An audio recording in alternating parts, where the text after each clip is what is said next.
आणि 1932 साली पुणे कराराच्या वेळी बाबासाहेबांच्या खुनाच्या धमक्या देणारी पत्र येत. लोक खुनशी डोळ्यांनी त्यांच्याकडे पाहत शिव्या शाप देत. अख्खा देश एका बाजूनं आणि बाबासाहेब एका बाजूनं. असंच 1934 साली घडलं. भोर संस्थानातील अस्पृश्य परिषदेआधी विश्रांती घ्यायला बाबासाहेब सिंहगडावर गेले. तिथून ते परिषदेला जाणारच होते.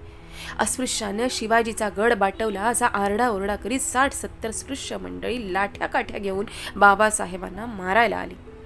पण निर्भय बाबासाहेबांनी आपल्या तेजस्वी वाणीनं त्या माथे फिरूंना शांत केलं. 1934 मध्ये बाबासाहेब दौलताबादला गेले होते.